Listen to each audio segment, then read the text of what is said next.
గ్రౌండ్లో మాట్లాడుతున్నారు.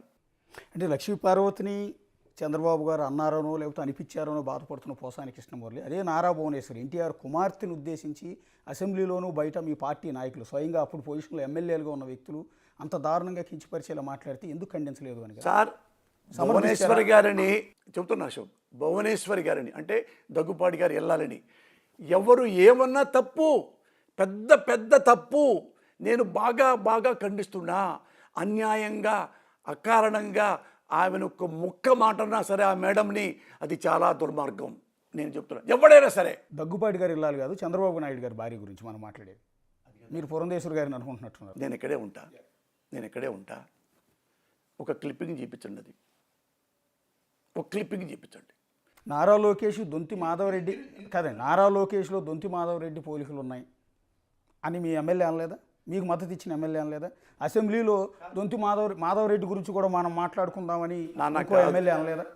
ఆ మాటలకు కాదు ఆ రోజు బాధపడి చంద్రబాబు నాయుడు అసెంబ్లీ నుంచి బయటికి వెళ్ళిపోయి శపథం చేసి పార్టీ ఆఫీసులో కూర్చొని కన్నీళ్లు పెట్టుకుని చిన్నపిల్లాడి మాదిరిగా బోర్ను వెలిపించింది అందుకు కాదా?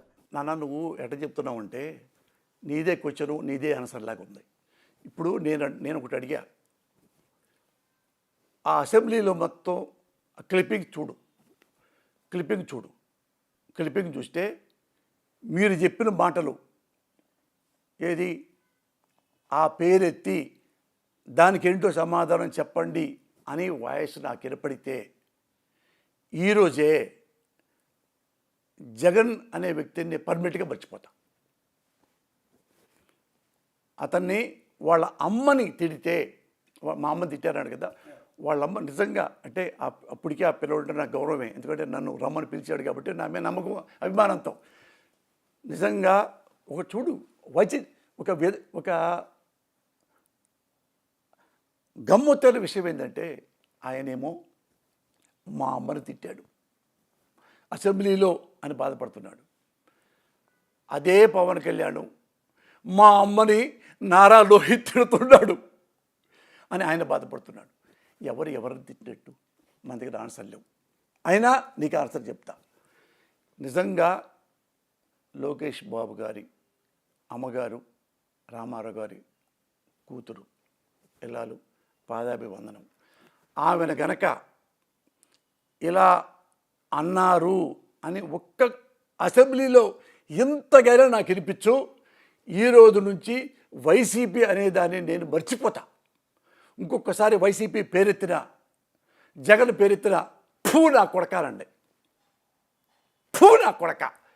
ఒక తల్లిని నారా చంద్రబాబు గారి ఇల్లాలని, నారా లోకేష్ గారి అమ్మగారిని అంత మాట్లాడతారా మీరు? పశువులా? ఇన్నాళ్ళు నేను బుద్ధి లేక అది నాకు తెలియక ఇప్పుడు అశోక్ చెప్పబట్టి నాకు తెలిసిందిరా, నేను చూశానురా.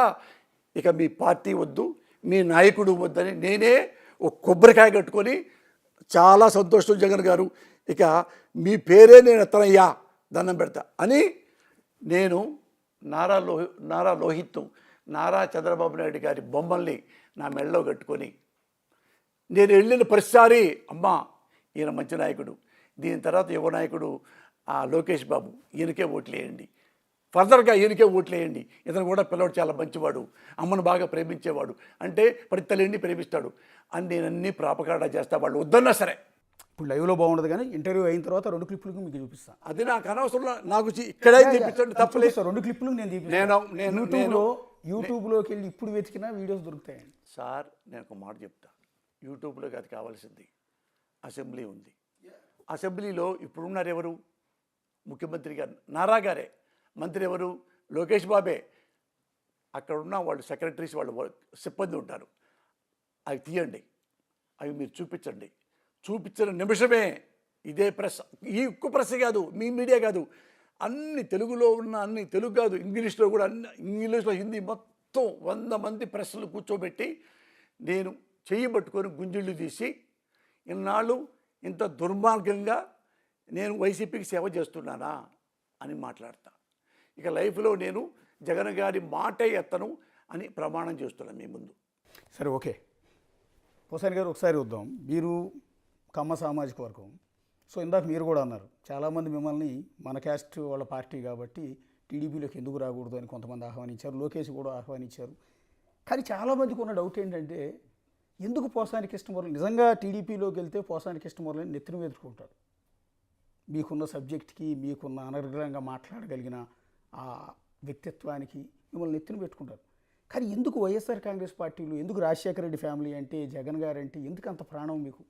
ఎరగనొచ్చున్నా కొంచెం, ఎందుకంటే ఆరోగ్యం బాగాలేదు కదా, ఏడు కూర్చొని ఒక విషయం చెప్తా. మరి ఇట్లా భయంకరంగా ఏదో రాజులాగా అనుకోవద్దు మీరు నన్ను. నేను మీరు వెనక్కి వెళ్ళండి చూస్తాను. వీళ్ళందరికంటే ఎక్కువగా ప్రేమించింది, రామారావు గారి కంటే కూడా ఎక్కువగా ప్రేమించింది నారా చంద్రబాబు నాయుడు. ఎందుకు చెప్పంటారా? నేను ఎప్పుడు ఉన్నాళ్లలో బెటర్ ఎవరు అని ఆలోచించుకుంటా. ఆ ఓటర్గా, ప్రమాణ సాక్షిగా ఉన్నాళ్లలో బెటర్ ఎవరు అంటే ఆయన ముఖ్యమంత్రి వెనుపూట పొడిచినా కానీ ముఖ్యమంత్రి అయిన తర్వాత, అశోక్ వినాలి, అయిన తర్వాత మంచి పనులు చేశాడు, నాకు నచ్చాడు. సరే ఎవరైతే అంటే ఆయన అంతా డిస్టర్బెన్స్గా ఉంది రామారావు గారు ఉంటే, ఆ భార్యని ఇదని గొడవని అదే అని పద్దాకెందుకులే పోతే ఎటు పోయింది. ఇతను ఆల్రెడీ ఎక్స్పీరియన్స్ ఎక్కువ కాబట్టి రామారావు గారి కంటే అని నేను ఏమేమి మంచి పనులు కూడా ఆ రోజు చెప్పాను. రెస్పాన్సిబిలిటీ ఉద్యోగుల పట్ల, వాళ్ళు టైమింగు, అది ఇది అట్లా ఎక్కడెక్కడ గుడ్ థింగ్స్, అలాగే ఐటీ తెస్తాననేది తేవడానికి ప్రయత్నించింది అంది. ఇవన్నీ నేను ఫుల్ పేజీ, లక్షల రూపాయలు నా సొంత డబ్బులు, ఎవరిని అడగల. ఆయనకు కూడా తెలియదు నేను ఇటు పంపిస్తున్నట్టు. ఏది రాసి బాబు గారు ఏ మంచి పనులు చేశాడు ఇవి రాశా చెప్పా. ఆయన బాబు గారు చదువుకున్నారు, నన్ను రమ్మని పిలిచారు. ఎందుకయ్యా రావటం ఇట్లా ఏంటంటే మాట్లాడారు, వెళ్ళారు. తర్వాత అదే బాబు ఏదో పొరపాటు చేస్తే మళ్ళీ వ్యాసం రాశా. అప్పుడు అంత పొగిడి ఇప్పుడు ఎందుకు తెగట్టం? ఏం రాశాను? ఏదో నక్సలైట్ల గురించి మాట్లాడిన తర్వాత, సార్ మీరు బాబు గారు నక్సలైట్ల గురించి మీరు ఎందుకు భయపడటం? వాళ్ళు కూడా మనుషులే కదా. వాళ్ళు ఏ మనుషులు అంటే దాహం కోసం పోరాడేవాళ్ళు, అన్నం కోసం పోరాడేవాళ్ళు, గూడు కోసం, గుడ్డ కోసం పోరాడేవాళ్ళు, హక్కుల కోసం పోరాడేవాళ్ళు వాళ్ళు అని మీకు తెలుసు. మీరెక్కడో ఏదో తప్పు చేయబట్టి బ్లాస్ట్ జరిగింది. ఇప్పుడు మీరు అది పక్కన పడేయండి. అయితే ఇది మీరు మొన్న సింగరేణి బొగ్గు గను లోపల్లోకి టోపీ పెట్టుకొని ఆ సింగరేణి బొగ్గు గను లోపల్లోకి వెళ్ళిపోయాడు బాబు గారు. వెళ్ళిపోయాడు అంటే ఎంత ధైర్యం కావాలి? అమ్మ బుడిక్కిన అది పడిపోతే చనిపోతారు కదా. మీరు సాటి కార్మికులతో పాటు వాళ్ళ ధైర్యం చెప్తూ మీ ధైర్యంగా లోపలికి వెళ్ళి అన్ని గుడ్ బ్యాడ్ అన్నీ ఎదుక్కున్నారు కదా, పర్యవేక్షించారు కదా. అంత ధైర్యంతోనే మీరు ఇక్కడ నుంచి అడవుల్లోకి వెళ్ళొచ్చుగా, నాకు స్లైడ్ కూర్చోబెట్టుకోవచ్చుగా, మీ ప్రాబ్లం ఏంటి అని చెప్పొచ్చుగా. అది కూడా చేస్తే మీరు ఎంత గొప్పవాళ్ళు అవుతారు. ఇంత ధైర్యం ఉన్నవాళ్ళు, మీరు పిరికి వాళ్ళు కాదే, ఇంత ధైర్యం ఉన్నవాళ్ళు అక్కడ కూడా మీరు నక్సలైట్లు మీరు చెప్తే వస్తారు. ఎప్పుడు వస్తారు? గన్నులు కూడా లేకుండా వస్తారు. ముఖ్యమంత్రి మన దగ్గరికి వస్తున్నప్పుడు మనకేంటి రాని వచ్చి వాళ్ళతో 1 గంట 2 గంటలు 3 గంటలు 4 గంటలు కూర్చొని ప్రశ్నించుకోండి, సమాధానం తెలుసుకోండి. వాళ్ళ సమస్యలు తెలిస్తే అప్పుడు మీకు ఈ సెక్యూరిటీ ఎంత పెద్ద ఆశ లేదు కదా సార్, ఈ మాట్లాడినానండి. దీన్ని కూడా తీసుకోరు. మరి పొగినప్పుడు వాడు మా గుండెల్లో ఉంటాడు. మిమ్మల్ని విమర్శించినప్పుడు మా చెప్పు కింద ఉంటాడు. చెప్పు కింద ఉండి ఏం చెప్తారు? పెద్ద బూతులు తిట్టాడు నారా బాబు గారిని. అమ్మమ్మమ్మ చెప్పండి సార్, అన్యాయంగా నేను ఎక్కడన్నా ఒకటి తిట్టాను? నన్ను అంటే, నా బాధపడితే, ఒక చిరంజీవులు అంటే, ఒక అశోకులు రేపు నిన్ను అన్నారు అంటే నీకు తరఫు కూడా నేను వస్తా సార్. నేను మామూలుగా ఒక పౌరుణ్ణి సార్, ఒక పొగరబోతుడు కాదు, పౌరుణ్ణి ఏడుస్తా, నవ్వుతా, పొగుడుతా, కాళ్ళు లాగుతా, జుట్టు పెట్టుకుంటా, గడ్డం పట్టుకుంటా, కాళ్ళు పట్టుకుంటా, మీ పొట్ట పట్టుకుంటా. అయ్యా ఎందుకు తిట్టానంటే ఇలా చేస్తున్నారు కదా, మరి బాధ రాదా మాకు అనేదే ప్రజల్లో ఒకటి. నేను ఏం తప్పు చేశాను అశోక్? అది ముఖ్యమంత్రి గారిని అంత అన్బేరబుల్గా, అసలు ఆయన ముఖ్యమంత్రి అవ్వకముందే నేను హాస్పిటల్లో 2 నెలల నుంచి ఉన్నా. నా గొంతు కూడా లేదు, నేను తిట్టడానికి కూడా గొంతు లేదు, మీరు చెప్పడానికి కూడా స్టాంపులు ఉన్నాయి ఇక్కడే ఏఏజీ హాస్పిటల్లో, కనుక్కోమనండి. నాకు 6 నెలల నుంచి నియర్లీ 1 ఇయర్ నుంచి బెడ్ రెస్ట్లో ఉన్నాను. ఎందుకు? గుంటూరులో వస్తే అందరూ షేకండ్ ఇస్తే మొత్తం బాడీ అంతా పాయిజన్ అయిపోయింది. ఏం జబ్బు కూడా తెలియదు. 6 నెలల్లో 7 కిలోలు తగ్గిపోయా. ఏంటి 80 కిలోలల్లా 72కి వెళ్ళా. ఏంటి సార్ వెళ్ళిందంటే మొత్తం చూస్తే నాగేశ్వరరెడ్డి గారు ఇందులో మ్యాగ్నీషియం తగ్గిపోయింది అని టాబ్లెట్ ఇచ్చారు, ఇంకా రాలా. ఆ తర్వాత ఇన్ఫెక్షన్ వచ్చి గోల్ చూస్తే ఇక్కడ ఆపరేషన్ అయింది. నా వోకల్ కార్డ్స్ పక్షవాతం వచ్చింది, పెరాలసిస్, గొంతు పోయింది, దొబ్బేసింది. బెడ్ మీద ఉండొచ్చు. 4 నెలలు 3 నెలలు పైన బెడ్డే ఉన్నా. ఇక్కడ ఎప్పుడు అలీలు మాడితే మనం మాట్లాడాల్సి వస్తుంది. నా భార్య నా కొడుకు నన్ను ఎక్కడో వేరే విదేశాలు తీసుకెళ్లారు. ఉండయ్యా బాబు, ఏది పద్దాక ఎందుకు మాట్లాడుతున్నావు నువ్వు అని, మీరు కనీసం నీ నోరు బాగుండాలి కదా. అక్కడ నుంచి ఇంకా నా నోరు ఇప్పుడు ఇంకా నాకు 1.5-2 months, పోలీసులు కూడా చెప్తాను, 1.5-2 months డైలీ నేను ఫిజియోథెరపీ చేయించుకుంటున్నాను. ఇంత మదవు నాకు లేదు. ఇది నేను కావాలని చెప్పి చంద్రబాబు తిట్టే అవసరం నాకు లేదు. అందరికంటే ఎక్కువ ప్రేమించిన వాడిని అతన్నే, అది చంద్రబాబుకు కూడా తెలుసు, నారా లోకేష్కి కూడా తెలుసు, బాలకృష్ణకు కూడా తెలుసు.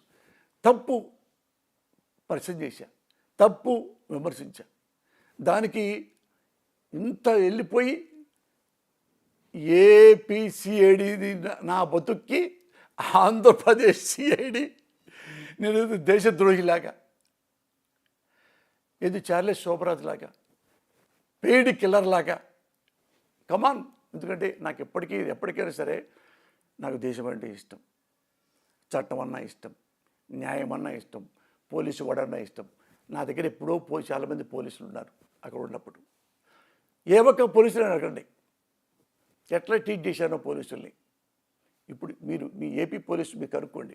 నా దగ్గర అక్కడ ఉన్నప్పుడు 5 పోలీసులు, ఇక్కడప్పుడు గన్ మ్యాన్స్, వీళ్ళని ఎలా ట్రీట్ చేశానో నా బెడ్లు ఎలాగో అలాగే చూశాను. ర్యాష్గా మాట్లాడాల, ఎప్పుడు మాట్లాడను అశోక్. నాకు బాధ వస్తేనే, అన్యాయంగా తిడుతున్నారంటే తిట్టాలనిపిస్తుంది. నేను ప్రజల్లాగానే. ఇప్పుడు దురదృష్టం ఏంటంటే ఈ ప్రజలు అందరికీ ఓట్లేశారయ్యా. ఇప్పుడు వేస్తున్న ఓట్లు కాంగ్రెస్కి వేశారు, కమ్యూనిస్ట్కి వేశారు, తెలుగుదేశంకి వేశారు, వైసీపీకి వేశారు, అన్నీ వేశారు. మీకు వేసినప్పుడల్లా వాళ్ళు మంచోళ్ళు, మీకు వేయకుండా జగన్కి వేసినప్పుడల్లా వాళ్ళంతా దొంగోళ్ళు. ఇప్పుడు ఈ ప్రజలంతా ఎవరు? ఇప్పుడు జగన్కి వేశారు, మరి జగన్ రాజకీయాలు రానప్పుడు ఎవరికి వేశారు? మీకే వేసింది. అంటే మీకేస్తే వాడు తిడతాడా, వాడికేస్తే నువ్వు తిడతావా? అప్పుడు ఇక ప్రజాస్వామ్యం ఓట్లెందుకు? జనం ఎవరు లేకుండా మీరే పంచేసుకోండి. 6 ఏళ్ళు మేము ఉంటాం, 6 ఏళ్ళు మీరు ఉండేవాడు, పంచుకోండి. కాదు, ఏమయ్యా వీళ్ళు రామారావుకి వేశారు ఓట్లు, చంద్రబాబుకి వేశారు, బాగా చేయట్లేదని వైసీపీకి వేశారు, మళ్ళీ వైసీపీ కూడా బాగలేదని ఆయనకి వేశారు. వాళ్ళకి జనాల్లో ఇచ్చినప్పుడు మరి ఆ జనాల్ని విమర్శిస్తుంటే వాళ్ళు కొట్టి లోపల పడేస్తారా? ఇంకా ప్రజలు ఏం మాట్లాడతారు? నువ్వు తిండి లేదు, ఇల్లు లేదు, వాకిల్ లేదు, సమస్యలు లేవు, అన్నీ పోతాయి, కనీసం నోరు కూడా లేదా, ఉండకూడదా? అందులో ఒకనే నేను అడుక్కునేవాడినే, నేను పూరి గుడిసెలో వచ్చిన వాడినే. అంటే ఒకవేళ భవిష్యత్తులో చంద్రబాబు నాయుడు గారి ఆహ్వానిస్తే అదే పసుపు కండువా ఒప్పుకుంటారా? టీడీపీలోకి వెళ్ళే ఆలోచన ఏమైనా ఉంటుందా, లేదా జగన్ గారిని అడ్డు పెట్టుకుంటారా? నేను అడిగింది ఏంటంటే జగన్ గారు అంటే ఎందుకు అంత అభిమానం మీకు అని. పోసాని కృష్ణమురళి ఈరోజు జగన్ కోసం ప్రాణం ఇచ్చే పరిస్థితిలో ఉన్నారు, ఎందుకు అంత అభిమానం? మీ సొంత క్యాస్ట్ వాళ్ళు ఈరోజు మిమ్మల్ని తప్పుడుతున్నా? సార్, నేను కులంలోంచి వచ్చిన వాడిని కాదు, గుణంలోంచి వచ్చిన వాడిని. కులం అనేది మన పుట్టుక, మన ఐడెంటిటీ. గుణం అనేది యూనివర్సల్. నేనంటూ హానెస్ట్ అయితే ప్రతి వాడు నన్ను ప్రేమిస్తాడు. నేను కులం గజ్జెవాడిని అయితే నా కులం వాడే ప్రేమిస్తాడు. నేను యూనివర్స్. నాకు కమ్మాయిన ఒకటే, కాపాయిన ఒకటే, రెడ్డి అయిన ఒకటే, మాలైన ఒకటే, మాదిగ అయినా ఒకటే, వడ్డెరైనా సరే, ఎవడైనా సరే నాకు మంచి చెడు అది ఒకటే. ఎందుకన్నానంటే ఎందుకు జరిగిందంటే జగన్ గారు వాళ్ళ నాన్నగారు చచ్చిపోయిన తర్వాత జగన్ గారు ముఖ్యమంత్రి అవడానికి ప్రయత్నిస్తున్నాడేమో అని చెప్పి కాంగ్రెస్ వాళ్ళే సోనియా గాంధీ గారికి ఫిర్యాదు చేసి ఇతన్ని కంట్రోల్లో పెట్టండి అమ్మా, ఓదార్పు పేరుతో ఏదేదో చేయాలని చూస్తున్నాడు, జనాన్ని అటాక్ చేయడానికి, ఇంతకంటే సీనియర్ చాలామంది ఉన్నారు, ఆయన సంగతి తర్వాత చూసుకోవచ్చు అంటే సోనియా గాంధీ గారు జగన్ గారిని పిలిపించారు. జగన్ గారు మాట్లాడితే ఆయన అన్నాడు, ఏంటి నువ్వు ఓదార్పు యాత్ర చేస్తున్నావంట, చెయ్యొద్దు, నీకు కావాలంటే అంత నీకు ప్రేమ ఉన్నప్పుడు, అంత నీకు సెంటిమెంట్ ఉన్నప్పుడు వాళ్ళందరినీ ఎవరైతే మీ నాన్న వలన చచ్చిపోయారో బాధపడుతూ గుండె జబ్బుతో ఆత్మహత్యతో గాంధీ భవన్లో పిలిపించుకో, వాళ్ళని ఓదార్చుకో, నీకు కావాల్సింది ఇచ్చుకో, నువ్వు పంపించుకో, అంతేగాని నువ్వు ఓదార్పు యాత్ర చేయొద్దు. అమ్మ, ఓదార్పు యాత్ర అంటే ఓటర్ల యాత్ర కాదమ్మా, అది మా నాన్న కోసం చచ్చిపోయారు. అయ్యో మా నాన్న కోసం చచ్చిపోయారా, మా ఇంట్లో కూడా ఎవడు చచ్చిపోలేదే, మీరు చచ్చిపోయారంటే ఎంత ప్రేమించారు, వాళ్ళ ఇంట్లో పెద్ద చచ్చిపోయాడు, వాళ్ళ ఇంట్లో ఒక బిడ్డ చచ్చిపోయాడు అని చెప్పి వాళ్ళ ఇంటికి వెళ్ళి అమ్మ మా నాన్న కోసం చనిపోయారా అని దండం పెట్టి వాళ్ళు ఓదార్చి వస్తే అది ట్రెడిషన్ అవుతుంది.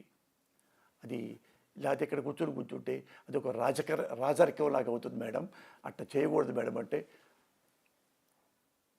డూ వాట్ ఐ సెడ్, నేను చెప్పింది చెయ్యి అంటే అతను ఒక్కసారి లేచి దండం పెట్టి మేడం మీ పార్టీ నాకు వద్దు, నేను కాంగ్రెస్ చూసా. అతను ఎస్ అంటే కేంద్ర మంత్రి అయిపోయేవాడు, ఎంపీ అవ్వచ్చు, రాజ్యసభ అవ్వచ్చు, మంత్రి ఇస్తున్నారు, కేంద్రం క్యాబినెట్ ర్యాంక్ ఇస్తున్నారు, అది ఈజీగా బ్రహ్మాండంగా చేసుకోవచ్చు. ఏమన్నా అవినీతిపరుడైనా డబ్బులు సంపాదించుకోవచ్చు, ముఖ్యమంత్రి కంటే అది సంపాదించుకోవచ్చు నిజంగా అవినీతిపరుడైతే. అతను ఇలాంటి పార్టీ నాకు అక్కర్లేదు అని ఆయన సొంతంగా వాళ్ళ నాన్న పేరుతో, ఆయన పేరుతో కాదు వాళ్ళ నాన్న పేరుతో పెట్టుకొని రాజకీయాల్లోకి వచ్చాడు. ఇది నాకు నచ్చింది. నచ్చనిది ఎందుకు చెప్పమంటావా, ఇదే చంద్రబాబు నాయుడు కాంగ్రెస్లోంచి టీడీపీకి వచ్చి రామారావును విభేదించాడు. విభేదించినప్పుడు ఏం చేయాలి, ఇది నా పార్టీ కాదు, నేను వ్యవస్థాపక సభ్యుడిని కాదు, కనీసం ఈ పార్టీలో కార్యకర్తను కూడా కాదు, ఈయన మెంటాలిటీ నాకు నచ్చలా పో అని బయటికి వెళ్ళి ఇంకో పార్టీ పెట్టుకుంటే అది సిన్సియారిటీ. ఇద్దరిలో ఎవరు ప్రేమించాలి, నువ్వే చెప్పు అశోక్. మీ పాయింట్లు జగన్ గారు. అందుకనే వెళ్ళా. నువ్వు చెప్పావు జగన్ గారుని ఎప్పుడు నువ్వు ద్వేషిస్తావు అంటే, నిజంగా నాకెలా తల్లి ఉందో నారా లోకేష్ బాబుకి అమ్మగారు ఉన్నారు. ఆ అమ్మని అసెంబ్లీలో ఎలాగ నువ్వు చెప్పినట్టుగా అవమానించారు అని క్లిప్పింగ్ నువ్వు అసెంబ్లీలో రియల్గా ఉంటాయి. అసెంబ్లీలోంచి అవి ఎప్పుడైనా ఈ క్లిప్పింగు చూపించు ఈ ప్రెస్లో. ఆ రోజు నుంచి నేను ఎప్పటికీ నేను చచ్చిపోయే వరకు జగన్ గారి దగ్గరికి వెళ్ళటం కానీ, జగన్ గారి పేరు ఎత్తటం కానీ, వైసీపీ పేరు ఎత్తటం కానీ, అస్సలు ఆయన ముఖం నేను చచ్చిపోయేదాకా చూడను. కేవలం చంద్రబాబు గురించి, లోకేష్ బాబు గురించి మెడలో బొమ్మలు వేసుకొని వీళ్ళే ఆంధ్రప్రదేశ్కి భావి నాయకులు, వీళ్ళే, ఈ బాబు కూడా గొప్పవాడు, ఒక తల్లిని ఇంత ఘోరంగా విమర్శించినా కన్నీళ్లతో ఆగిపోయాడు తప్ప ఎలాంటి తప్పులు చేయలేదు, ఎలాంటి రివెంజ్ తెచ్చుకోలేదు అని నేనే ప్రచారం చేస్తా. 100% తల్లి సాక్షిగా చెప్తాను ఈ మాట. ఇదిగో మా అమ్మ మా నాన్న ఫోటోలు చూడండి, ప్రజలకు చూపించండి. మా అమ్మ మా నాన్న ఒట్టి చెప్తా. అది కనుక 2 క్లిప్పింగ్స్ నా దగ్గర మీరు కనుక, అందులో ఏ డూప్లికేట్ కాదు, ఆ యూట్యూబ్లు ఆ ట్యూబులు కాదు, టైర్ ట్యూబులు కాదు. ఇక్కడ అసెంబ్లీకి వెళ్ళి అసెంబ్లీ క్లిప్పులు తెచ్చి తీసుకురండి, ఇది పోసారి కళ్ళు తెరిపించండి అంటే ఈజీగా ఇస్తారు. అదే ప్రెస్లో నేను పెడతా. ఇంత ఘోరం జరిగిందని నాకు నిజంగా తల్లి సాక్షిగా తెలియదు అశోక్. నిజంగా జరిగితే ఈ మాట కూడా చెప్తా. ఇలా చేశారని చెప్పి అది ఎంత అబద్ధం అనుకున్నారు అని నాకు చెప్పారు తప్ప, ఇందులో వీళ్ళు వాయిస్ అసెంబ్లీది తీసుకొని వస్తే నేను ఇక జగన్ అనే వ్యక్తి నా జీవితంలో లేడు, లేడు. జగన్కి పోసాని చచ్చిపోయాడు. పోసాని నేను చచ్చిపోయా. పోసాని నేనే చచ్చిపోయా. ఎందుకంటే ఇంత కూడా నేను తెలుసుకోలేకపోయానా. ఇంత వాగుతుంటాను పద్దాక వాళ్ళ అమ్మగారిని అంత ఘోరంగా అన్నాడా. అది ఎంత తప్పు, చాలా తప్పు. నా అమ్మని అంటే ఎంత బాధపడతాను, ఎంత అరిచాను, ఎంత ఏడ్చాను. అలాగే ఏడ్చుంటాడుగా నారా లోకేష్ బాబు. అవి నాకు చూపిస్తే రేపటి నుంచి వాళ్ళ ఇది తీసి రాముడు ఎట్ట పెడతాడు ఆంజనేయుడు. ఇక్కడ వాళ్ళు వద్దన్న పోరా పోసాలన్నా సరే ప్రజానాయకుడు కదా, బాబు పెడతా, లోకేష్ బాబు పెడతా. మీరు లోకేష్ అంటే ఎంత అభిమానమో చెప్పారు. అదే లోకేష్ 2 రోజుల క్రితం మీరు శాసనమండలి సమావేశాలు జరుగుతున్నాయి. ఇప్పుడు శాసనసభ సమావేశాలు జరుగుతున్నాయి. అదే శాసనమండలిలోకి వెళ్ళి పక్కన బొత్స సత్యనారాయణ కూడా అదే సమావేశంలో ఉన్నారు. ఆ రోజు అన్న మాట ఏంటంటే, నా తల్లిని నిండు సభలో అవమానించిన, నోట్ దిస్ పాయింట్, అవమానించిన, అత్యంత దారుణంగా మాట్లాడిన వాళ్ళకి మీ పార్టీ టికెట్ ఇచ్చింది, దీన్ని మీరు సమర్థించినట్టు కాదా అని నిలదీశారు. అంటే వాళ్ళ తల్లిని ఏమీ అనలేదు అనుకుందాం, భువనేశ్వర్ గారిని ఏం అనలేదు అనుకుందాం. మరొక కొడుకు వచ్చి నా తల్లిని అన్నారు అని శాసనసభలో అనాల్సిన అవసరం ఏముంటుంది? ఈ లాజిక్ ఎలా మిస్ అవుతున్నారు? కాదు, నువ్వు ఆయనకి చెప్పారా చూశారా నాకు తెలియదు. కాదు, ఆయన బాధపడ్డాడు కాబట్టి ఉండొచ్చు. ఉంటే నాకు చూపిస్తానికే ఎందుకు చూపించవు నాకు? నేను మొత్తం నేను కూడా ఒక సమర్థుండే, అంత సమర్థంగా నేను కూడా ద్వేషిస్తా ఆ పార్టీని. ఒక్కసారి పద్దాక ఓకే, ఈ నా మనసులో ఈ పార్టీ లేదు, వైసీపీ లేదు, నా మనసులో జగన్మోహన్ రెడ్డి గారు లేరు అనపోతే అశోక్ నువ్వు నన్ను ఏమైనా చెయ్యి. ఈ ఇంటర్వ్యూ చూసిన తర్వాత తెలుగుదేశం పార్టీకి ఉన్న కొన్ని కోట్ల మంది లేకపోతే లక్షల మంది మెంబర్షిప్ ఉన్న కార్యకర్తల్లో చాలామంది కార్యకర్తలు బహుశా మీరు వాట్సాప్ వాడితే మీకో మీ పిఏకో 100 కొద్ది వీడియోలు పంపిస్తాను నేను అనుకోవటం. నేను అంటున్నాను, నేను ఒకటి అడిగా, ఇప్పుడు న్యాయం అనేది ఎక్కడొస్తుందంటే రోడ్డు మీద కాదు, కోర్టులో వస్తుంది. నిజం అనేది ఎక్కడొచ్చుందంటే ఇప్పుడు అసెంబ్లీలో వస్తుంది. ఇప్పుడు కొన్ని వాయిస్లు పోస్ట్ చేయొచ్చు, కొన్ని వాయిస్లు వేసి ఇంకోటి వేయచ్చు. ఎందుకు? నువ్వు జర్నలిస్ట్వి, అథెంటికేట్వి, సీనియర్ మోస్ట్వి, అసెంబ్లీకి, ఆంధ్ర అసెంబ్లీకి నా కళ్ళు తెరిపించాలి కదా. నువ్వు ఎంతో నేను నమ్ముతున్నానంటే ఇంత గుడ్డిగా నమ్మానా అని కూడా మాట్లాడతా. నేను బాబు తరఫునే మాట్లాడతా, చంద్రబాబు గారి తరఫున, లోకేష్ బాబు గారి తరఫున అయితే నేను కనీసం ఆ బొమ్మ కూడా పాలాభిషేకం చేస్తా. లోకేష్ గారి అమ్మగారికి పాలాభిషేకం చేస్తా నా తల్లిలాగా. ఇట్లాంటి నేను టాలరేట్ చెయ్యను. అలాంటి కాదు నేను. కానీ వసాని కృష్ణమురళి గారు బేసిక్గా మీరు చాలా పెద్ద రైటర్. ఆ విషయంలో తెలుగు ఇండస్ట్రీలో ఉన్న నంబర్ 1 రైటర్ మీరు. అలాగే చాలా మంచి డైరెక్టర్ పోసాని కృష్ణమురళి. ఈ విషయంలో ఎవ్వరూ కాదనరు, ఈవెన్ టీడీపీ కార్యకర్తలు కూడా కాదనరు. పోసాని కృష్ణమురళి మంచి డైరెక్టర్, మంచి రైటర్, మంచి యాక్టర్ కూడా. ఈ విషయంలో మిమ్మల్ని కాదనేవాళ్ళు ఏ పార్టీలతో అతీతంగా మీకు ఫ్యాన్స్ ఉన్నారు. ఎందుకు మీకు ఇంత మంచి పొజిషన్లో ఉన్నారు? ఫైనాన్షియల్గా కూడా చాలా మంచి పొజిషన్లో ఉన్నారు. ఎందుకు రాజకీయాలు, ఎందుకు ఈరోజు ఈ తిట్టులు తింటామో, లేకపోతే ఈ కేసులు పెట్టించుకోవటమో, ఈ తలనొప్పులు, ఇవన్నీ ఎందుకని ఎప్పుడని అనిపించిందా? మీకు అసలు అవసరం కూడా లేదు కదా నాకు తెలిసి. ఇప్పుడు వాళ్ళు ఇచ్చిన వైసీపీకి మీరు సర్వీస్ చేశారు, ఆ పార్టీకి. వాళ్ళు ఇచ్చిన పోస్ట్ కూడా చాలా చిన్న పోస్ట్ నాకు తెలిసినంత వరకు. మీ స్థాయికి చాలా చిన్న పోస్ట్. ఆ పోస్ట్ కోసం మీరు ఆ పార్టీలో పనిచేశారని కూడా నేను అనుకోవట్లా. అనుకోండి, ఒక మాట చెప్తాను నేను. నాకు ఫస్ట్ నుంచి అంటే నేను రాజకీయాల నుంచి నేను నాగార్జున యూనివర్సిటీలో 2 సార్లు యూనియన్ లీడర్గా గెలిచా. కేవలం నా క్యారెక్టర్ వలన. అన్ని కులాలాళ్ళు జనరల్గా యూనివర్సిటీలో ఏఎస్ఎఫ్ఐ, ఏఎస్ఎఫ్, ఎస్ఎఫ్ఐ, ఏఎస్యు, రాడికల్స్, అన్ని రకాల అఫిలియేషన్ పార్టీలు ఉంటాయి. వాళ్ళే యూనివర్సిటీలో పోటీ చేస్తుంటారు. డిఎస్ఓ అని ఇంకోటి పీడిఎస్యు అని చేస్తారు. నేను మాత్రమే ఒక్కడే ఇండిపెండెంట్గా నుంచున్నా. ఆ పార్టీలతో మనకొద్దురా, ఏఎస్ఎఫ్ఐతో మనకొద్దు, ఎస్ఎఫ్ఐతో మనకొద్దు అంటే మా వాళ్ళ పక్కన అదేంది మురళి, ఇండిపెండెంట్ ఎట గెలుస్తావు యూనివర్సిటీలో నువ్వు, నేనే గెలుస్తా, నేను అందరితో మాడతా అని నేను యూనివర్సిటీ మొత్తం తిరిగి క్లాసులకు వెళ్ళి నేను ఇండిపెండెంట్కి పోటీ చేస్తున్నా, జనరల్ సెక్రటరీగా. చిన్నది కూడా కాదు, పెద్ద పోస్ట్, జనరల్ సెక్రటరీగా. యూనివర్సిటీ మొత్తంలో హయ్యెస్ట్ మెజారిటీతో గెలిచా, హయ్యెస్ట్ మెజారిటీ రెండు సంవత్సరాలు. అది నాకు అప్పటి నుంచి నాకు రాజకీయాలంటే ఇష్టం.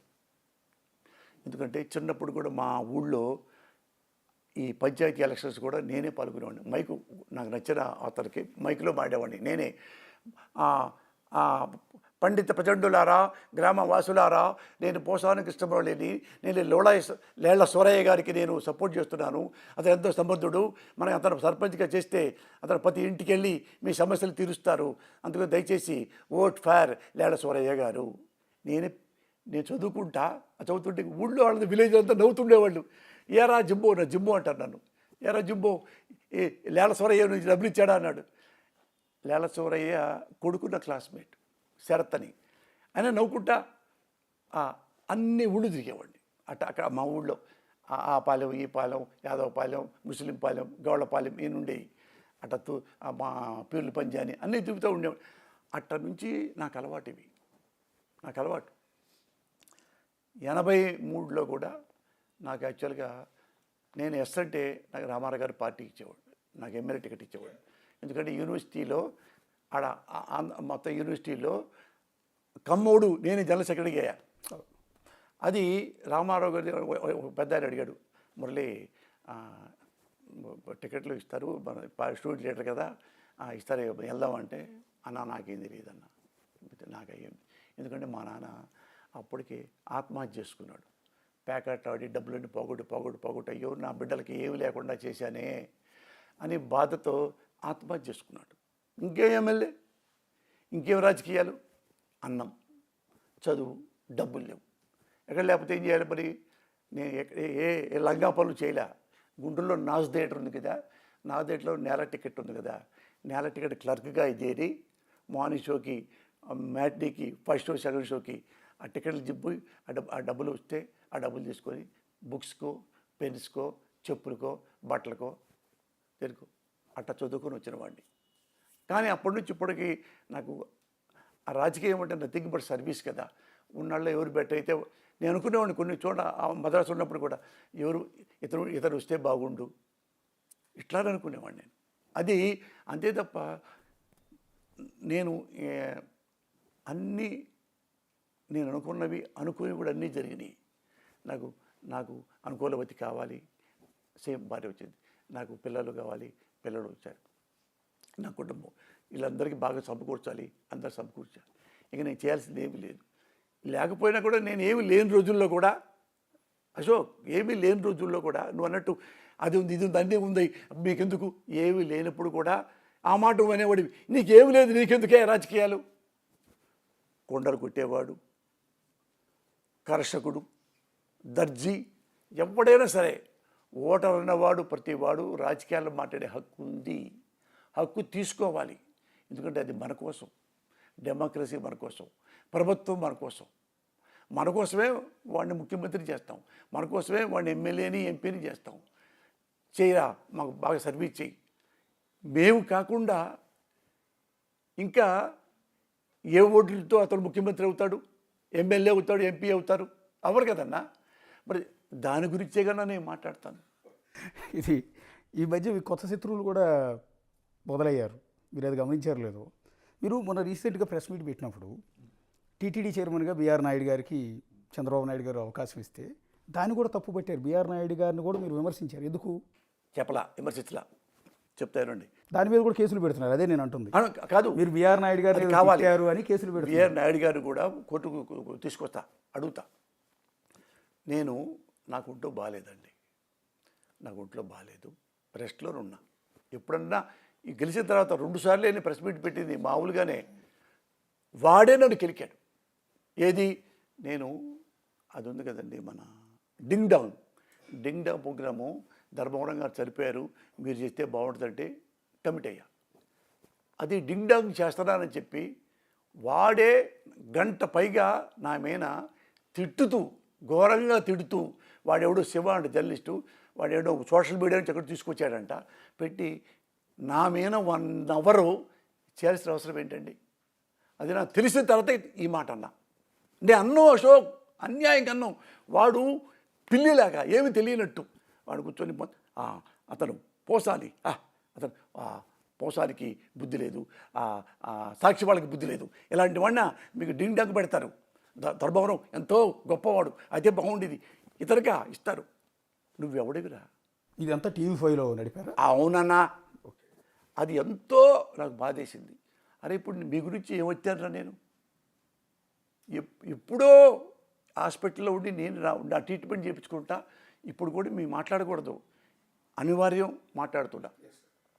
ఈ గొంతు ఆపరేషన్ అయ్యి సర్జరీ అయ్యి ఇది పెరాలసిస్ వచ్చి 3వ ఆపరేషన్ అన్న, 3rd టైం 3వ వస్తే వాడు టక్కలు మీలాంటి జర్నలిస్ట్ చెప్పారు, ఏమైనా వాడు 1 అవర్ నీతో ఘోరంగా పెట్టి తిట్టిచ్చేశాడు అనగానే అమెరికా నుంచి వేరే ఫ్రెండ్స్ కూడా చెప్పారు, ఒరే వాడు ఘోరంగా మాట్లాడాడరా, వాడికి బుద్ధి లేదంట, నీకు ఉద్యోగం ఇస్తాడట, అదేదో ఇది చేశాడు, చివరికి అదేదో చిన్న పోస్ట్ ఏదేదో చైర్మన్ అంట, అది కూడా అంత.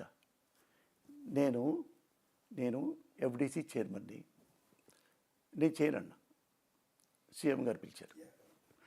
ఇప్పుడు ఎన్నో నెలలు రాలా. అసలు ఆయన గెలిచిన తర్వాత కూడా 3.5 ఏళ్ళు నేను వెళ్ళలేదన్నా. నేను వెళ్ళను, ఉన్నాళ్ళలో ఎవరు సపోర్ట్ చేస్తాను తప్పితే నేను వాళ్ళ వెంటబడి తిరగను. ఏ ఆఫీసులో చూసావన్నా నన్ను? నేను రాను. అది కూడా ప్రజలు గమనించుకోవాలి. ఆయన పిలవంగా వస్తే తప్పదు. ఈ సజ్జల గారు వాళ్ళు చల్లా మసూద్ రెడ్డి అతను స్కిల్ డెవలప్మెంట్ చైర్మన్, ఆయన సీఎం గారు తిడుతున్నారన్న, మేము దగ్గరికి వెళ్ళకపోతున్నాం. ఎందుకు రాడు మురళి పిలవండి ఒకసారి. వెళ్తే నువ్వు చెయ్యి మురళి అన్నాడు. అన్నా నాకు వద్దన్నా, నేను చేయపద. మరి నువ్వు ఎందుకు మరి ఇండస్ట్రీలో అంతకుముందు నంది అవార్డులు అందరూ పనిచేసుకున్నారని చెప్పి పెద్ద విమర్శించావు కదా నువ్వు. మరి నువ్వు ఈసారి నంది అవార్డులు మరి హానెస్ట్గా చేయొచ్చుగా. అంటే నీకు హానెస్ట్గా చేయడం చేత కదా? చేస్తానన్నా. ఇదే మా ఇద్దరి మధ్య చేస్తానన్నా అని చెప్పాను. అదే షార్ట్ కట్ అన్న, టైం దగ్గర ఉంది, ఈ దగ్గరలో మొత్తం చేయలేను. ఫస్ట్ బిగినింగు నాటకోత్సవాలకి నంది అవార్డులు ఇస్తా, ఎందుకంటే అదే ముందు కాబట్టి. ఇది సినిమాల కంటే టీవీల కంటే ముందు నాటకాలు కాబట్టి నంది నాటకోత్సవాలు పెడతానన్నా. నంది నాటకోత్సవాలు చేశా, బెస్ట్గా చేశా. ఒక్క పైసా కూడా అవినీతి లేకుండా, మా అనేవాడిని కూడా ఒకటి ఇవ్వకుండా. అందరూ ఈనాడు ఆంధ్రజ్యోతి కూడా ఆ పేజీ రాశారు, హాలు నిండినది, బాగా దొరుకుతుంది, మంచి మంచి సబ్జెక్టులు వస్తున్నాయి. ఎవరు చేశారు? నేను. ఎవరిని? ఇక్కడ ఉన్నవాడు అంతకుముందు చెబుతాను, తర్వాత ఇది వినాలి మీరు. వస్తే అక్కడ అందరూ జర్నలిస్టులు పిలిచా. ఏమండి, నేను ఎఫ్డిసి చైర్మన్ని, నంది అవార్డులు ఇవ్వడానికి ఇలా జడ్జిల్ని నేను అన్నీ సెలెక్ట్ చేసుకున్నా. అందులో ఏం పెట్టుకున్నాను? కమ్మాళ్ళు తీసేయి, రెడ్డులు తీసేయి. అంటే వాళ్ళు కమ్మాళ్ళలో రెడ్డిలో కూడా మంచివాళ్ళు లేరా అని కాదు. ఇప్పటిదాకా అది గొడవలు జరిగినాయి కాబట్టి వేరే ఎస్సీ, ఎస్టీ, బీసీ, బ్రాహ్మణ, ముస్లిం అన్నీ కలిపి పెట్టుకొని ఈ 27 మందిని వాళ్ళ బయోడేటా ఒక్కొక్కటి బుక్స్ వేసి 40 మంది జర్నలిస్టులకే బుక్స్ ఇచ్చా. అందరికీ మేమే ఇచ్చి, ఈ బుక్స్ చదవండి, వీళ్ళ బయోడేటా తెలుస్తుంది, వీళ్ళు ఏం చదువుకున్నారు, వీళ్ళ అనుభవం ఏంటో. వీళ్ళల్లో ఎవరైనా కానీ మీకు వీళ్ళంతకుముందు మోసగాడు అనుకూలంగా తీసుకున్నాను అంటే నేను తీసేస్తా. అందరు చదువుకొని ఎవరు లేరండి చెప్పి భోజనం చేసి వెళ్ళిపోయారు. వాళ్ళని అన్న మీరు నాకు కూడా చెప్పొద్దు ఎవరికి మీరు ఇవ్వబోతున్నాం అనేది, మీరే అనుకోండి, మీరే చూసుకోండి, మూసుకోండి. పబ్లిక్ టీవీ ఆ స్టేజీ మీదకి రండి, మేము పక్కన కూర్చుంటాం, అప్పుడు మీరు అనౌన్స్ చేయండి, మాకు కూడా చెప్పదు. తల్లి సాక్షిగా నేను కూడా ఎవరికి వచ్చేది కూడా నాకు తెలియదన్నా. ఒట్టు ఎవరికి వచ్చేది కూడా నాకు తెలియలే. నా బిడ్డల సాక్షి చెప్తున్నా. అసలు చూడలా. అది కూడా ఏంటి, వాళ్ళని ఇక్కడ పెట్టకుండా కలెక్టర్ ఆఫీసు పక్కన అది ఆ హాల్లో, వేరే హాల్లో వాళ్ళే రాసుకొని అప్పుడు సీల్ చేసుకొని వచ్చి డయాస్ మీద అందరు క్లాప్స్ కొట్టారు. ఒక్కడు కూడా రాంగ్గా ఇవ్వాల. అప్పుడు నేను ఎంత హానెస్టో వాళ్ళే చెప్పారు. ఒక మీలాంటి ఒక జర్నలిస్టు ఏలూరు రఘు అని చెప్పి ఈనాడు జర్నలిస్ట్ ఉన్నారు, పెద్ద ఆయన సీనియర్. ఏమండి రఘు గారు ఇట్లా పోసాని మరి నంద్యాబాద్లో మరి ఏంటి కామెంట్ ఏంటంటే, మమ్మల్ని కామెంట్ చేసేలా గారు ఏం చేశాడు, అన్నీ ఊపిరిగా పెట్టేశాడు, అతన్ని ఏమంటానికి మేము ఊపిరిగా జడ్జీలు అందరూ చెప్పేశాడు అని నవ్వాడంట. అంటే ఏంటి, నేను ఎదవను కాదు, పదవి ఉంటే ఒకసారి, పదవి లేకపోతే ఒకసారి డబ్బులు అందులో ఒక్క పైసా కూడా నేను తినలా. డబ్బులు కోట్లు వస్తాయి కదా, మీరు అడగమనండి. మీరు ఇప్పుడు ఈ ఈ ఈ ప్రభుత్వం ఉంది కదా, అందులో తీర్చి చూడమనండి. పోసానే ఎఫ్డీ చైర్మన్ కింద ఏం చేయాలి లేదు, అలాంటి అలిగేషన్స్ ఎక్కడ లేవండి. ఇది అంత వేగ్గా మనం ఎక్కడ కూడా కామెంట్ చేయకూడదు. మీ నిజాయితీ మీద కానీ మీ మీద మీ క్యారెక్టర్ మీద చెప్తా ఎప్పుడు ఎలాంటి ఆరోపణలు లేవు. కేవలం ఇప్పుడు నేను ప్రస్తావించిన వివాదాలు తప్ప. ఇది చెప్తా, ఇంకా దీనికి కొనసాగింపు చెప్తా. నేను ఇది చేయక ముందు నారా చంద్రబాబు గారి ముఖ్యమంత్రిగా ఉన్నప్పుడు నంది అవార్డులు పెట్టారు. నంది అవార్డులు పెట్టి ఎవరికంటే వాళ్ళకి ఇచ్చేసుకున్నారు, అస్తవ్యస్తం చేసి పారేశారు.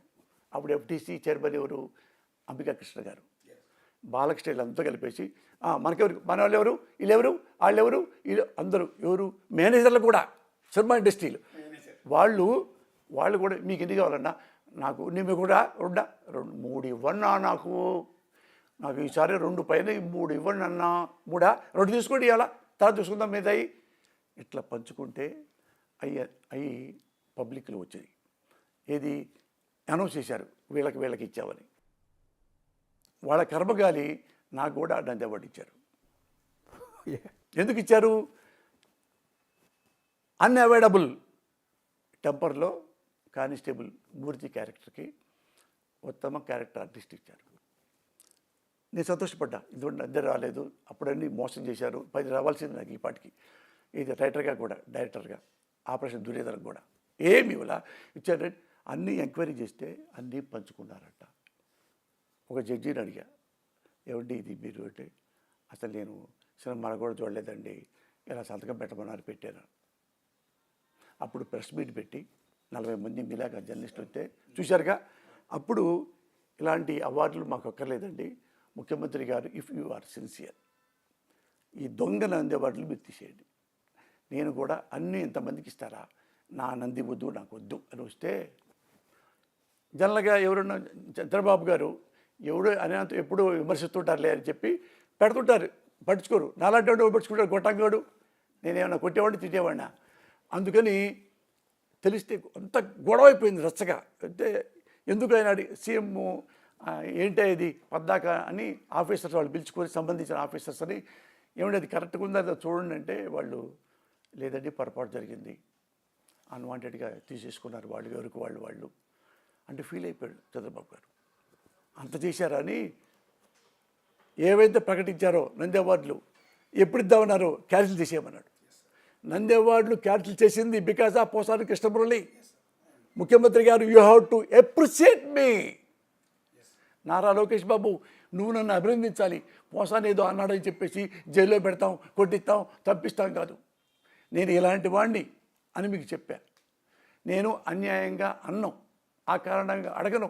ఇప్పుడున్న ప్రచారం ఏంటంటే, చంద్రబాబు నాయుడు గారు ఎన్డీఏ కూటమిలో ఉన్నారు కాబట్టి, అంటే బీజేపీకి వెరీ క్లోజ్గా ఉన్నారు కాబట్టి, అవును, జగన్మోహన్ రెడ్డి గారి మీద ఉన్న పాత కేసులు, సిబిఐ కేసులు ఏవైతే ఉన్నాయో ఆల్రెడీ విచారణ జరుగుతుంది. ఆ కేసుల్లో ఆయన బెయిల్ రద్దు చేసి మళ్ళీ జైలుకు పంపిస్తారు అనేది ఒక ప్రచారం జరుగుతుంది. ఏది టీడీపీ వైపు నుంచి, టీడీపీ సర్కిళ్లలో జరుగుతుంది. సరే, కొంతమంది నేతలు కూడా కామెంట్ చేస్తున్నారు.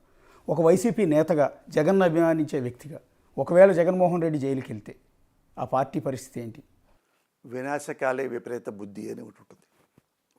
అంటే చావబోయేవాడికి చెవులు వినపడమంటారు. ఎప్పుడు ఏ ప్రజలైతే మిమ్మల్ని మీరు ఎందుకు వస్తున్నారు ప్రజానీకంలోకి, ఏవండి నేను నారా బాబుని, ఏవండి నేను లోకేష్ బాబుని, ఏవండి నేను జగన్మోహన్ రెడ్డిని, నేను మీరు మమ్మల్ని గెలిపిస్తే అన్నీ చేస్తా, మీకేం కావాలో ఆకాశం, I can bring the star, కిందకి భూమికి దింపుతాను అని ఎన్నెన్నో వాగ్దానం చేసి మీరే ముఖ్యమంత్రులు అవుతున్నారు, మీరే మంత్రులు అవుతున్నారు, మీరే ప్రభుత్వాలు సమకూర్చుకుంటున్నారు. ఇలాంటివి వచ్చినప్పుడు మీరు ప్రజలకి ఏం చేయాలి, మనం ఇవన్నీ ఆలోచించకుండా మన ప్రభుత్వంలోకి వచ్చాం కదా, వాడిని వేసేయి. వాడు వచ్చాడు, అప్పుడు మన అన్నాడు కదా, వీడిని వేసేయి, బొక్కలో తొక్కాయి, లైఫ్ లాంగ్ పెట్టేసాయి, వ్యవస్థలు మేనేజ్ చేయి, సెంటర్లో మనకు ఉంది కదా అని ఈ ఆంధ్రప్రదేశ్ని కొత్తగా పసిబిడ్డ లాంటి ఆంధ్రప్రదేశ్ అది. మొన్న వచ్చింది అది. దాన్ని ఆఫ్ఘనిస్తాన్లా తయారు చేసేసి జైసీకర్ని వైసీపర్ని నన్నన్నాడు నిన్నన్నాడు నన్నంట. ఎన్నాళ్ళు ఈ ఆంధ్రప్రదేశ్ని నాశనం చేస్తారు, ఎన్ని సంవత్సరాలకు నాశనం చేస్తారు, ఇప్పుడే నాశనం చేసేయండి. డైరెక్ట్గా ఫేస్ టు ఫేస్ కట్టుకుని చావండి. ఎప్పుడు ప్రజలు బాగుంటారు, ఎప్పుడు ప్రభుత్వాలు బాగుంటాయి. ఈ విమర్శలు లేకుండా, ఈ మోసాలు లేకుండా, ఈ వెన్నుపోట్లు లేకుండా, ఈ డైరెక్ట్ పోట్లు లేకుండా, వ్యవస్థలు మేనేజ్ చేసి జైల్లో పంపించకుండా ఓన్లీ ప్రజల దగ్గరే కూర్చొని ఎప్పుడు చేస్తారు? నిన్ను ఏదో అన్నాడని, 23 ఎమ్మెల్యేలు ఈయన కొన్నాడని, ఈయన అన్నాడని, అతను నేను కొత్తగా వైసీపీ పార్టీ పెట్టుకొస్తే నేను ఇది అవినీతి చేశాను చెప్పి అన్యాయంగా నన్ను బొక్కలో పెట్టాడని, ఇది ఇద్దరు ఇట్లా చేసుకుంటూ ఉంటే ఇంకా నాలాంటోడు మోగపోతాడు. ఓకే, దీనికి అప్పుడున్న ఈ ఆంధ్రప్రదేశ్ ఒక పెద్దలకి నేను కొన్ని చెప్తున్నా, ముఖ్యంగా యువనాయకుడు కాబట్టి నారా లోకేష్కి చెప్తున్నా. నారా లోకేష్, నువ్వు తెలంగాణ ముఖ్యమంత్రి తెలుసా? రేవంత్ రెడ్డి గారు, ఆయన చూసి నేర్చుకో. నువ్వు చాలా గొప్ప నాయకుడు కావాలంటే రెండు ఉంటాయి ఆప్షన్స్. ఒకటి మంచి నాయకుడు, ఒకటి ముఠా నాయకుడు. ముఠా నాయకుడి పక్కన అనుచరులు ఉంటారు, మంచి నాయకుడి దగ్గర సహచరులు ఉంటారు. అనుచరులు అంటే డబ్బులు తీసుకొని మీరు కొట్టబడ్డే కొడతారు, ఓ పదవి తీసుకోను, ఇంకోటి తీసుకోను, ఒక బ్రాందీ షాప్ తీసుకోను, ఆడిని జైండర్ అంటే వాడిని కొట్టడమా తిట్టడమా జైల్లో పోయి చేస్తారు అనుచరులు. నువ్వు అధికారంలో లేకుండా పోయానుకో అనుచరుడు వెళ్ళిపోయి వేరే వాడి అనుచరుడికి వెళ్ళిపోతారు. మంచి నాయకుడు సహచరులు అంటే మన కోసం ప్రాణం ఇస్తారు. నారా లోకేష్ బాబు ఏం చేస్తే బాగుంటుంది, బాబు అక్కడ వర్క్ చేయాలి, అది కూడా చేస్తే బాగుండు, ఇది కూడా చేస్తే బాగుండు అనేవాడు సహచరులు.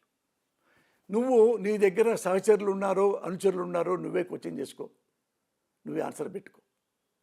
ఆన్సర్ నేను చెప్తా. ఒక ఆన్సర్, తెలంగాణ ముఖ్యమంత్రి రేవంత్ రెడ్డి, ఆయన పక్కనున్న వాళ్ళు సహచరులు, అనుచరులు కాదు. ఆయన అనుచరులు పెట్టుకొని ఉంటే ఈ పాటికి ఒక 200-300 మంది రాజకీయ నాయకులు జైల్లో ఉండేవాళ్ళు, ప్రజలు ఎరగొట్టేసేవాడు. ఈ పాటికి ఆయన్ని ది గ్రేట్ ఇప్పుడు ఉన్న రేవంత్ రెడ్డిని ఆయన్ని తిట్టారు, కొట్టేంత పనిచేశారు, ఆయన చేతిలో ఉన్న ఆ గన్ను కూడా లాగేసుకున్నారు, ఆయన జైల్లో పెట్టారు. ఆయన మన పార్టీలో ఉండడానికి వీలేదన్నారు. కాంగ్రెస్ వాళ్ళు కూడా పెద్ద లీడర్లు ఈయన మన థ్రెట్ అవుతాడేమీ వద్దన్నారు. ఎగరెస్ట్ ఆల్ యాడ్స్. ఇట్లాంటి క్లిష్ట పరిస్థితుల్లో ఆయన అధ్యక్షుడయ్యాడు. ఎంత ఉంటాడు? భూమికి బెద్దడు, వామనుడిలాగా. తెలుసు కదా వామనుడికి ఎంత పవర్ ఉంటుందో, దైవశక్తి. ఆయన శక్తి ఏముందో ఆ ఉన్న 5 అడుగుల మనిషి 5,000 అడుగులు ఎతికాడు. దేనికి ఎతికాడు? Because of dedication. నేను ముఖ్యమంత్రి అవ్వాలి, నా కొన్ని ఎయిమ్స్ ఉన్నాయి, కొన్ని ఆశయాలు ఉన్నాయి, కొన్ని ఆశలు ఉన్నాయి అని అయ్యాడు. ఏం చేశాడు? రాగానే నన్ను ఎవరు జైల్లోకి పంపించారో వాళ్ళని వేసేయి, నెక్స్ట్ ఈ కేసీఆర్ వీళ్ళందరూ మళ్ళీ రాకుండా ఏదో పెట్టేసి బొక్కలో పడేయండి, బీజేపీ వాళ్ళని ఎక్కడ పడేసి బొక్కలో పడేయండి, నేనే ఒక్కడు ఉండాలా. అలా ఈ షార్ట్ టైంలో ఏమి మంచి చేయదలుచుకున్నాడో ఎవరిని పట్టించుకోకుండా నవ్వుతూ రాజకీయాలు చేసే రాజకీయవేత్తని చాలా తక్కువలో ఈయన చూశా. అన్నీ చూస్తాను నేను. చూస్తే అతను నిన్ను బాగా తిట్టారనగానే నవ్వుతూనే సమాధానం చెప్తాడు. సీరియస్ ఇష్యూ ఉంటేనే సీరియస్గా మాట్లాడతాడు. ఇక్కడ ఇతను ఈ షార్ట్ టైంలో ఇందులో ఏముందంటే ఈ కాంగ్రెస్ ఎప్పుడు తెలుసుగా మీకు, రకరకాలు చాలా గ్రూపులు ఉంటాయి. ఆ గ్రూపులు ఎప్పుడు ఎవరు ఈయన మీద ఫిర్యాదులు చేస్తారో ఢిల్లీకి అనే కాకుండా వాళ్ళందరినీ నువ్వేంటి నువ్వేంటి నువ్వేంటి అని అందరినీ కలుపుకొని వన్ మ్యాన్ షో లాగా, వన్ మ్యాన్ ఆర్మీ లాగా వాళ్ళందరినీ తన బిడ్డల్లాగా, తన తండ్రుల్లాగా, అన్నలాగా కలుపుకొని వన్ మ్యాన్ ఆర్మీ లాగా ఉండి ఇప్పుడు ఎక్కడున్నాడు తెలుసా? నారా లోకేష్ ఎక్కడున్నాడు తెలుసా? జాతీయ స్థాయిలో ఒక ముఖ్య నాయకుడు అయ్యాడు కాంగ్రెస్ పార్టీలో. ఎందుకు తెలుసా? ఇతను వాల్యూ, ఇతని యాంబిషన్, ఇతని పవర్, ఇతని తెలివితేటలు తెలిసే సోనియా గాంధీ గారు రేవంత్ జీ మహారాష్ట్ర వెళ్ళు, మహారాష్ట్రలో కాంగ్రెస్ లీడర్ లేరా, మాజీ ముఖ్యమంత్రులు లేరా, పెద్ద పెద్దవాళ్ళు చాలామంది ఉన్నారు కదా, దేశముఖులు గీశముఖులు చాలామంది ఉన్నారు కదా. అలా వస్తే అక్కడికి వచ్చి ఎక్కడ పిచ్చి పెట్టాడంటే తీసుకెళ్ళిపోయి, నేను రిపబ్లిక్ టీవీ చూస్తా, టైమ్స్ నౌ కూడా చూస్తుంటా, అది చూస్తే అందులో ముస్లిం సోదరులకు రిజర్వేషన్లు కావాలి, అవసరం, అనివార్యం అని చెప్పి ఎక్కడికి వెళ్ళాడు తెలుసా? భారతదేశ రాజకీయాల్లో ఒక ముఖ్య నాయకులుగా అవతరించబడ్డాడు. ఇప్పుడు ఎక్కడ ఏ ఇంగ్లీషు ఛానల్లో చూడండి అన్నీ రేవంత్ జీ ఇలా అన్నాడు, ముఖ్య అన్నాడు అని. రేవంత్ మీదే రిపబ్లిక్ టీవీలో మన డిబేట్ జరిగింది. 6003 603 టైమ్స్ను అది నావిక కుమారి ఆవిడ కూడా ఇంటో పెట్టింది. Because of Revanth Reddy. ఎందుకు అంత వచ్చాడు? అతనిలో పర్ఫెక్ట్ ఒక నిర్ణయాలు ఉన్నాయి, పర్ఫెక్ట్ ఒక ఆలోచనలు ఉన్నాయి. ఇది ఉంటే ఈ రాజకీయం ఎలా ఉంటుంది అని ఇంత వాడు అంతై. అందుకే నేను వామనుణ్ణి అన్నా.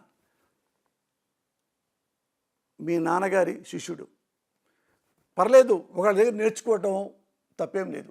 నేను కూడా వేరే ఎవరో చెప్తే నేను నేర్చుకుంటా. అన్నీ నాకేం తెలిసినట్టు ఇంత చదువుకున్నా నాకు పెద్ద అన్నీ తెలుసని నేను ఏదో కొయ్యను. నువ్వు ఎవరిని పట్టుకోకర్లా. నువ్వు ఒక్కసారి ఒక 10 రోజులు రేవంత్ రెడ్డి దగ్గరికి వెళ్ళు. ఆయన దగ్గర సహచరులు ఎందుకున్నారు, నీ దగ్గర అనుచరులు ఎందుకున్నారు నీకు తెలిసిపోయింది. తెలిస్తే ఇప్పుడు నువ్వు అమ్మా నాకు బాధేసింది అశోక్, అది కనపడితే మాత్రం జగన్ పేరు కూడా ఎత్తను, మళ్ళీ చెప్తున్నా. నువ్వు అమ్మతో ఇంత బాధపడ్డావే, మా అమ్మను చేస్తారండి, ఎంత అన్యాయం అండి అన్న నిజంగా ఒక తల్లికి బిడ్డలాగా ఎంత ఆకర్షించావే. మరి నీ ద్వారే, మీ పార్టీ వాళ్ళ ద్వారే ఎంతోమంది అమ్మలక్కలు తిట్టుతున్నావే. నువ్వు వాళ్ళకి బుద్ధి చెప్పాలి. ఒరే మా అమ్మని తిడితేనే నేను ఇప్పటికి ఇక్కడ ఏడుస్తూ ఉన్నాను. సోషల్ మీడియాలో వాళ్ళ అమ్మని, వాడి పెళ్ళాని, వాడి అక్కని, వాడి చెల్లెల్ని, వాడి పిన్నిని, వాళ్ళ అమ్మమ్మని, వాళ్ళ నాయనమ్మని, ఆడాళ్ళందరూ పట్టుకొని అమ్మలక్కల బూతులు తిడుతున్నారా ఎట్టా? టీడీపీ ద్వారా. అది నువ్వు కనుక అది ఖండించి వద్దు, నేను ఎట్ట బాధపడ్డానో వాళ్ళ అమ్మలు కూడా బాధపడద్దు, వాళ్ళు రియలైజ్ అవ్వాలి. అది చేస్తే అప్పుడు నువ్వు మంచి నాయకుడు అవుతావు. ఎప్పుడు నువ్వు రాజకీయాల్లో పెద్దగా ఎదగాలనుకున్నావు, ఎప్పుడు ద్వేషాలతో నువ్వు ఎదగలేవు, జడ్గాటిగిరితో నువ్వు ఎదగలేవు. నువ్వొక్కడవే ఐఎమ్ ద పర్సన్ అని నడుచుకుంటూ వెళ్ళినా కానీ నీకు పూలు చల్లాలంటే ఎలా చేయలేదు? సింపుల్, ఏం చేయక్కర్లా. ఎక్కడో మొన్న ఎలక్షన్ ముందు క్యాట్ బాల్ కట్టి తగిలిచ్చాడు జగన్మోహన్ రెడ్డి గారికి. మడ్డటం చేయపోయారు, ఇంత తగిలింది. నువ్వు వెంటనే హాస్పిటల్కి వెళ్ళి, నువ్వు వెంటనే ఆయన దగ్గరికి వెళ్ళి, అన్నా ఏం జరిగింది నీకు, ఖండిస్తున్నా ఇది, అది నాకైనా, మా నాన్నకైనా, నాకైనా, మా కుటుంబానికైనా, ఈయన కుటుంబానికైనా తప్ప అని ఉంటే నీ దగ్గర నువ్వు ముఠా నాయకుడు కాదు, మంచి నాయకుడివి. నీ దగ్గర సహచరులు ఉంటారు. నేను రిక్వెస్ట్ చేస్తున్నా, నువ్వు ఎందుకంటే నువ్వు భారత నిర్మాత కాకపోయినా భావిలో నువ్వు తర్వాత భావి జీవితంలో ఈ భవిష్యత్తులో నువ్వు ముఖ్యమంత్రి అవకాశాలు ఉన్నాయి కాబట్టి ఇలాంటి మంచి పనులు నేర్చుకో. నాలాంటి వాడు కూడా ఇంట్లో కూర్చొని కూడా నిన్ను అప్రిషియేట్ చేస్తాడు. అంతే తప్ప పోసాని ఇక్కడ కూర్చున్నాడు, వాడు ఎవడో చెప్పాడు, వీడు TV5 వాడు ఉన్నాడు, అలాంటి వాళ్ళని నువ్వు ఎలా కొండ మీద కూర్చోబెట్టి అతన్ని దాన్ని చైర్మన్ చేసావంటే అది ఎంతో దురదృష్టం. నో ప్రాబ్లం, ప్రతి బియ్యంలో కూడా ఎక్కడెక్కడ రాళ్ళు ఉంటాయి, అది రాయి అనుకుంటా. వాళ్ళు రాయి కాదు, గులకరాయి. అలాంటి వాళ్ళని కానీ చూసుకో, నువ్వు ఎవరు మంచివాళ్ళు, ఎవరు చెడ్డవాళ్ళు, ఎవరు నీకు ప్రమాదకారో. నేను ప్రమాదకారినా మీకు అంటే నన్ను చంపేయండి. Yes, proud I can say, నేను నీ ప్రమాదకారి కాదు, నీ ఓటమిని కోరుకునేవాడిని, మీ నాన్నగారి ఓటమి కోరుకునేవాడిని అని అయితే నన్ను ఎప్పుడే లేపేసేయండి. నన్ను ఇప్పుడు లేరు. ఏ పొరపాటు చేస్తే అవే మాట్లాడతా, అది ఎవరైనా మాట్లాడతా. వైసీపీ రాజశేఖర్ని పొగిడాను, రాజశేఖర్ని విమర్శించాను, రామారావు పొగిడాను, రామారావు విమర్శించాను, మీ నాన్నగారిని పొగిడాను, విమర్శించాను. అన్నీ చూసుకోండి మీరు. నేను ఇక్కడ వస్తే ఇక్కడ కూడా విమర్శించాను. ఇది తప్పు, ఇది చేయటం, ఈ మాట అంటూ తప్పు అని నేను అంట. అది నువ్వు క్లియర్గా ఇది చెప్పావనుకో, నాకు లైఫ్లో ఆ పార్టీ లేదు, పార్టీ నాయకుడు లేదు. Proudly I can say, sincerely I'm telling you, I'm assuring you. Yes, thank you Posani Krishnamurali garu, చాలా సమయం ఇచ్చారు. ఇది పోసాని కృష్ణమురళి గారు మాట్లాడుకున్నాం రండి అని అడిగితే గంటకు పైగా సమయం ఇచ్చి ఎన్నెన్నో అంశాలు మనతో ప్రస్తావించారు. అందులో వివాదాస్పదమైన అంశాలు, ఆయన మీద వచ్చిన వివాదాలు, వేరే వ్యక్తులు చేస్తున్న తప్పులు, అన్ని అంశాల గురించి కూడా ఈ ఇంటర్వ్యూలో పోసాని కృష్ణమురళి గారు చెప్పారు. సో ఇప్పుడు ఆయన మీద వరుస కేసులు పెడుతూ ఉన్నారు. సో అరెస్ట్ చేస్తారంటూ విపరీతమైన ప్రచారం కూడా జరుగుతున్న నేపథ్యంలో ఇవాళ పోసాని కృష్ణమురళి గారి నుంచి ఆ వివరణ తీసుకునే ప్రయత్నంలో భాగంగా మనం ఇంటర్వ్యూ చేసినప్పుడు నిర్మోహమాటంగా ఉన్నది ఉన్నట్టుగా పోసాని కృష్ణమురళి కుండ బద్దలు కొట్టినట్టు అంటూ ఉంటారు కదా, కుండ బద్దలు కొట్టినట్టుగా సమాధానాలు చెప్పారు. సో దీని మీద ప్రజలందరికీ, పర్టికులర్గా తెలుగుదేశం పార్టీ కార్యకర్తలందరికీ కూడా ఒక క్లారిటీ వచ్చే ఉంటుంది బహుశా ఇంటర్వ్యూ అంతా కూడా చూసిన తర్వాత. ఇది టోటల్గా బిగ్ టీవీ మాట్లాడుకున్నారండి. మరొక ముఖ్యమైన నేతతో